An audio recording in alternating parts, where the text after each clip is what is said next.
Hi, this is Mr. Cordes, and today, ladies and gentlemen, we are going to look at Crooks from Of Mice and Men, specifically looking at chapter 4. Crooks is one of my favorite characters in Of Mice and Men. He is so dynamic, so interesting. For the time and place he's in, he speaks volumes. It's really interesting to see who he is as a person. And in chapter 4, we're able to pull him apart a little bit more to fully grasp the depth of his character. So a couple things that we need to do before we get started. Number one is we need to make sure that we have a Google Doc up so that we can take notes on the character. The second thing is make sure that you have your story available. I've got my Of Mice and Men text over here set to chapter 4.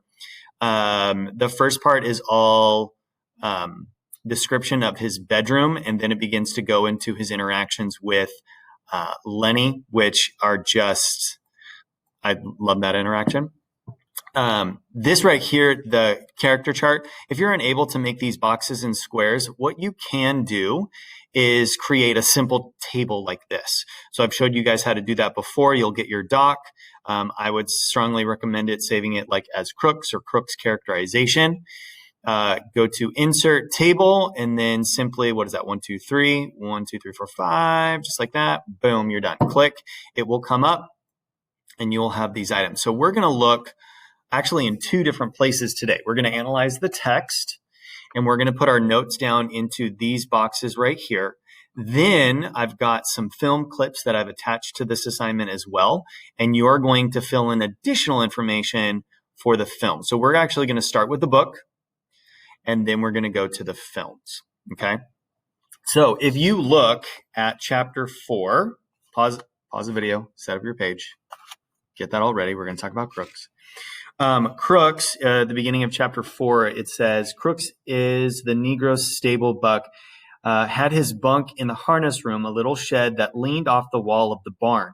On one side of the room, there was a square 4-paned window, and on the other, a narrow plank door leading into the barn. So you'll actually notice that the very start of this, Crooks is not with the other farmers. He is separated off to the side of the barn where all of the horses are, and everyone else is in the bunkhouse, which is in a different place on the farm. Now, one of the things you have to realize is during this time in which the novel is set, African Americans did not have rights to own land. They did not have rights to vote. They weren't slaves, but they did not have the ability or the capacity in some cases to be on their own. It was very difficult. That's why there was a lot of African Americans who would be they would work on a farm because it gave them food and board. But again, they are free. They're not slaves. So they're kind of working to earn their keep. And so it's this very weird and a very unfortunate place for them to be because they have the freedom. They're no longer slaves, yet they don't necessarily have rights that allow them the same privileges as, say, like George and Lenny or Curly or Slim. Okay, so that's the struggle, and Crooks actually points that out. As you read through the text, it begins to describe all of his room. Okay, if you go on to the next page, let me show you here. It says his room was swept and fairly neat. Let me make this a little bit bigger for you guys. Oh, there it is. His room was swept and fairly neat, for Crooks was a proud, aloof man. He kept his distance and demanded that other people kept theirs. His body was bent over to the left by his crooked spine. His eyes were laid deep in his head, and because of their depth, seemed to glitter with intensity. His lean face was lined with deep black wrinkles, and he had a thin, pain-tightened lips, which were lighter than his face. Okay, so right here you notice his physical demeanor. You notice that he is, I'm going to stand up, that he is hunched over, right? in the very first clips that you see on the films later on, he's actually putting ointment on, more than likely because the skin has been stretched. So his been kicked over. He probably leans to one side, and he is essentially handicapped, almost crippled. He is crooked, so to speak, and then that's how almost he gets his name Crooks. But he is hunched over like this, which shows almost like the strain that life has on him. If you continue to read all the description, it talks about how he's extremely well educated. He reads books. He knows his rights. And so it says that he did have a tattered dictionary and a mauled copy of the California Civil Code for 1905. So he knows what he is allotted. He knows what he can do and not do as a former slave, and now who is free, yet still trying to earn a place in the world. Okay. So it says, it was Saturday night. There, the open door that led to the barn came in, the sound of moving horses, the feet stirring, the teeth champing on hay, and the rattle of the halter chains. In the stable box room, a small electric globe threw a meager yellow light. So Crooks sat on his bunk. His shirt was out, the jeans in the back. In one hand, he held a bottle of liniment, and with the other, he rubbed his spine. So he's rubbing his spine simply because it hurts so bad. And again, he's all by himself. He's extremely lonely. I'm going to mark that down. He is separated from the other farmers. Okay. And his attributes, I'm going to put that as extremely lonely. So we have done a theme chart already, and one of the themes was loneliness. So this is going to come into play as well. Identifying what are the themes. What are the themes that we are dealing with and how this character comes into play with that. Okay. So as he's there, all the other farmers have gone into town. All right. And Lenny, who we know is just big, huge, not all bright, comes in, and he's just kind of lingering because he had gone into the barn to look at the puppies that Slim had given him. Noiselessly, it says, Lenny appeared in the doorway and stood there looking in, his big shoulders nearly filling the opening. For a moment, Crooks did not see him, but on raising his eye, he stiffened and scowled, came to face. His hand came out from under his shirt. So Lenny smiled helplessly in an attempt to make friends. So Lenny is trying to be friendly. He's like, hey, hi, how's it going? And Crooks immediately is almost on the defense. Okay, let's write. I'm going to put that under how he responds to others. He's on the defensive. So take a look. Let me get that. There we go. Defensive. He says, so Crooks immediately responds. He's like, you got no right to come in my room. This here's my room. Nobody got a right to be in here. Lenny gulped, and his big smile grew fondly. I ain't doing nothing, he said. Just come to look at my pup. I seen your light. Right? And he stands there. That's how Lenny responds. He's like, I just saw your light. I want to come say hi. Right? Well, I got a right to have a light. You got to get out of my room. I ain't wanted in the bunkhouse, and you ain't wanted in my room. Why ain't you wanted? Lenny asked. 'Cause I'm black. Then play cards in there, and you play cards, and you say I can't play 'cause I'm black. They say I stink. Well, I'll tell you, all of y'all stink to me. Lenny flapped his big hands helplessly. Everybody went in. Oh, this is Lenny. Everybody went into town. Slim and George and everybody. George says I got to stay here and not get in no trouble. I seen your light. Can you imagine what it is that Crooks is trying to almost defend himself? He's being like, no, I've got a right to have a light. I can have a light fixture in my room. And Lenny's just like, I know, I seen your light. Right? This big dumb guy just standing there. You can already tell that Crooks is aware of his color and the separation of his color. Okay? So he's aware of he is aware of how his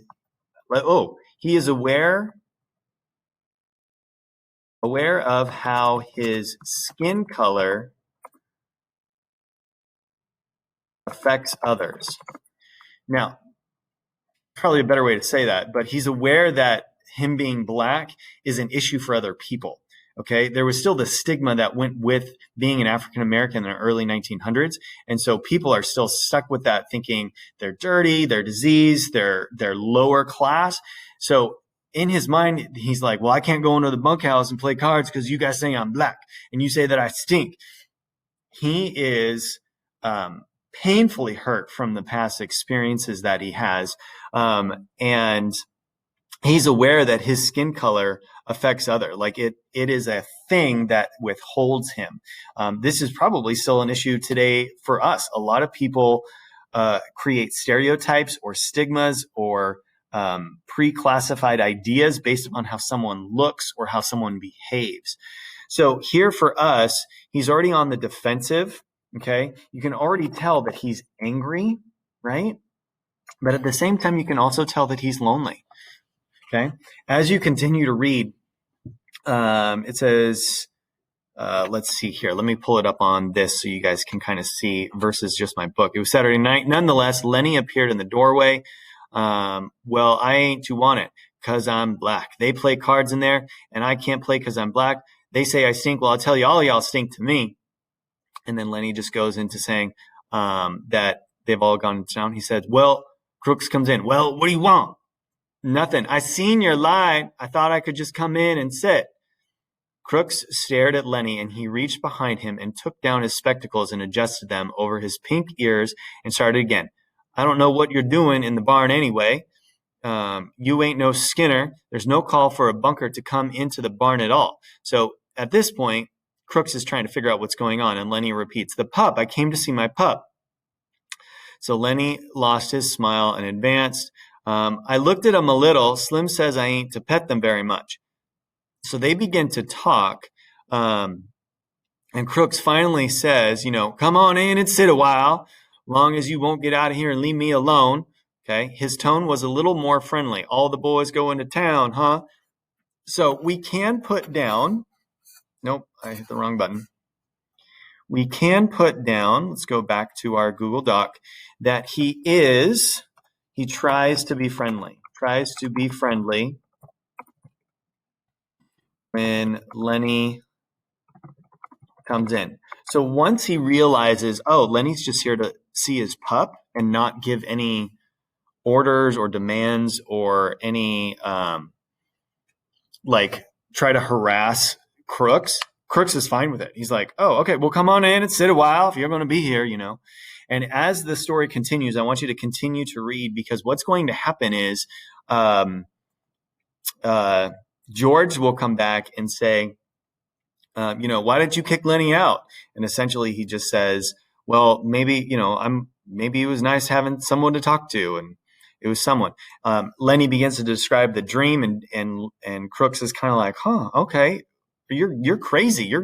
What rabbits are you talking about? He begins to describe that. The way that he interacts, you can see almost just like two really, really lonely people trying to have a conversation. And it starts off really aggressive.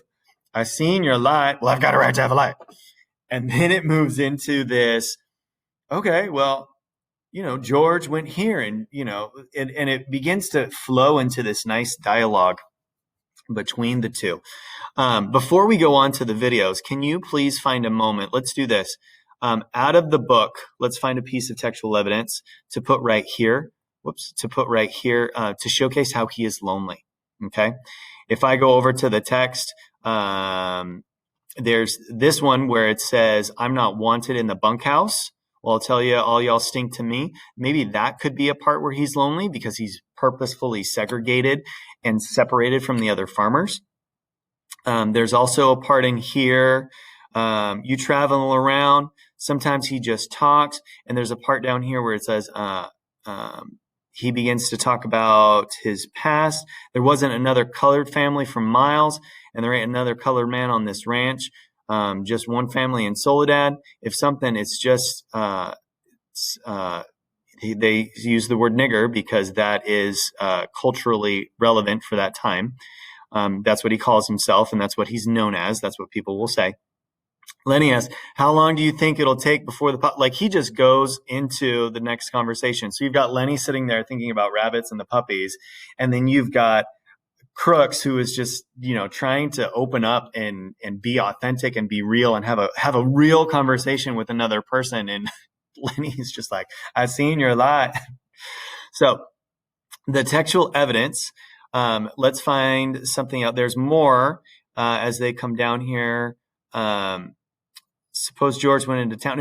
He's like, oh, what if something happened to George? And Crooks suddenly realizes that Lenny is very protective of George. And then they begin to talk about, Crooks said gently, maybe you can see now, you got George. He's come. Suppose you don't have nobody. Look at that right there. Perfect piece of textual evidence that we could put down. Suppose you couldn't go into the bunkhouse and play rummy because you was black. How'd you like that? Suppose you had to sit in here and read books, right? Books ain't no good. A guy needs somebody to be near him. A guy goes nuts if he ain't got nobody. Don't make no difference who the guy is as long as he's with you. So even in this moment, those actually right there would be great pieces of textual evidence. Take a moment, pause the video, put that in there right there for that. He understands what it is like to be lonely, and he desires that human interaction. Okay. It's okay to have quality alone time. It's okay to like sit in your bedroom, go for a walk, be by yourself and kind of, gather your thoughts or whatever. But to do that every single day and to be lonely and crave just human interaction, like that's what he desires. So let's take a moment and mark that down into this spot right here. Let's also think of maybe a picture or an image. He is a reader, so some people have put like glasses or a book because that's one of his reference points. Some people have put like the bottle of liniment oil that he uses on his back. Some people have just drawn a stick figure that's hunched over simply because he has a crooked spine. Okay. So you have now this side filled out. I'm going to have you guys go and watch the different film clips. So some of them are from the movie. Some of them are from a play. So go through and you're going to watch how Crooks reacts. So besides being lonely, angry, defensive, does he come across as sad? Does he come across as intrigued or questioning? Does he come across as hostile or violent? Like what are his characteristics, attributes, and qualities that come across in the films? And then how does he respond to Lenny? Because he'll respond a little bit differently. There's a couple of them that bring in candy as well. There's a couple that don't. So again, films are always different than the book.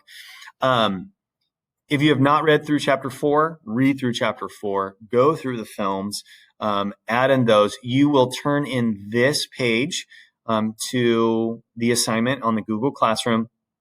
The whole thing is going to be filled out. Okay. If it's difficult to get a picture in and format a picture, that's understandable. Just tell me what picture you would put. Okay.